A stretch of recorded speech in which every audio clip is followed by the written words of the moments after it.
I wanted to share a little bit more about the staffing of Trinity Center for World Mission. I mentioned to you that I'm the executive director, but we have many Africans that are helping us as well, and many Americans, and we're proud of them as well. One of our missionaries is John Greisel. I met John about 20 years ago. He was a chaplain in the Army, and he was stationed in Hawaii, and he attended the church where I was the pastor.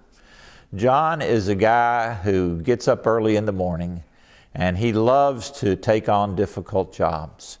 In this past year, he has directed the erection of a very large building that holds 450 people.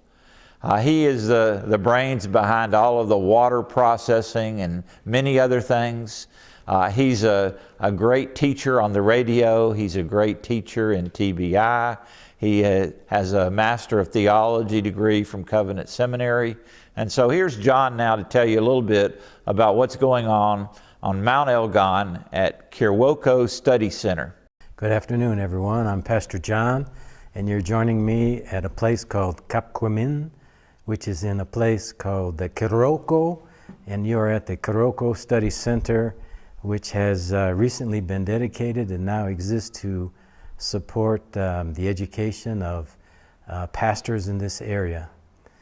I'm often asked the question when people visit here, especially local folks from this region, they see this wonderful facility that we've built. And they ask, how did it come to be? You Americans, you have these ideas. How did you get these ideas? Well, it was very mundane. Here I'm driving in a vehicle with Pete Anderson. We're going from place to place, and we're teaching Trinity Biblical Institute. And there was a young man with us. His name was Nathan Scranton. He was a wonderful carpenter, and he lives up in Georgia near Pete. And we would go from hotel to hotel, which were often extremely uncomfortable, and the food wasn't very good, and you know, so we got talking, wouldn't it be nice if we had some kind of a guest house that we could stay at that would give us relaxation? And so we drew a place like this on a napkin while we were traveling from one place to another. Well, that initial idea then began to grow, and you know, once Pete gets an idea, they move quickly. And we jotted down some ideas. We found a wonderful engineer and a man named James Kasije, a young man, but a wonderful engineer. And we came up here on this hill and we drew out where we would put these buildings, and he developed the plans, and Pete raised some money initially. And we began with a budget of about $50,000, and we launched this effort. It wasn't long after that a lovely couple in the Southern Pines, Ron and Nancy Manus, they pledged another $40,000, and suddenly we had completed the guest house and our modern kitchen a year and a half ahead of schedule. It was only a few months into the project, and Pete began to work on the auditorium, raised a little money, and then some military friends of mine, Leslie and Justin Pearson, donated $40,000 to finish the auditorium. And so these were people who had a passion both for missions. They had a passion for Jan and I and for Pete as they met him. And suddenly, in less than 14 months, we have a facility that can house people, that can host people. And it all began from an idea that was jotted down on a napkin going from one place to another. Now we're ready for the next phase, which will be the dormitory, which will be our largest effort.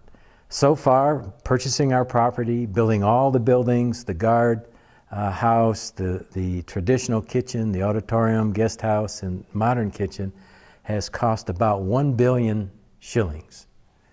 Now, maybe you're not used to being involved in a billion figure project, but you get 3,600 shillings per dollar. So we're talking about between $250,000 and $300,000. All of this has come to be, which in American terms is a modest amount. And so tremendous things can be done with a small amount of investment. And we hope to invest now a substantial amount here and build a dormitory which will house 220. And we will be a place which is unrivaled in this area in order to host conferences, to train pastors, to possibly become a college. All those ideas would come into play. Now that sounds very simple, nice summary, but and I have recently written an article about how initially I thought, oh, this mission work is a piece of cake. You go somewhere, you invest a little bit of money, you get a good staff around you, you build it, all goes smoothly. Well, on Jen and I's anniversary last May 26th, we were here and we were building and life was good. But that day, the entire roof of our newly constructed auditorium collapsed as it was being constructed. Miraculously, I mean, men jumped off the roof like sailors out of a sinking ship. Miraculously, no one was killed. No one was even seriously injured. But the Muslims lined up along our gate because we are in a Muslim community, and they said, the Mzungu's building has been destroyed. Allah has delivered us. They clapped, they applauded. And because it was Jan and I's anniversary, we had made dinner plans at a nearby center. And as we drove out, they thought we had given up and gone home. And they're thinking, if something difficult happens, you just quit and go home. It's your only option. Well, we just went out for dinner, and then we arranged a day or two later with a nearby church. We had a group of young people, and they brought their instruments, and we had a wonderful singing, rejoicing event. And then the Muslims lined up along our gate again, wondering, what are these Mzungus singing about? Why are they so happy? Their building has been destroyed. And it wasn't just a very short time. By January 17th, now this collapse happened on the 26th of May. By July 17th, there were over 500 people sitting in that finished auditorium celebrating the opening of the Kirwoko Study Center. How it was done is in God's hands, and a good engineer, and James Kasije, and some American organizational work, but some hard-working Africans doing the labor, and all of it came together. And for God's glory, every important political figure and every important pastoral person here in this area was in that auditorium, praising God for this beautiful facility that now was here. And so even though there was adversity, it's impossible for me to put into words what it's like trying to accomplish things in Africa in a timely manner. They don't have the phrase Africa time for nothing. If someone says, I'm going to come and meet you after lunch tomorrow, well, you might think, well, it'd be 1 o'clock, 2 o'clock, 3 o'clock. Well, it could be tomorrow, or it could be tomorrow night, or it could be the next day, or it could be the next week. Time is different here.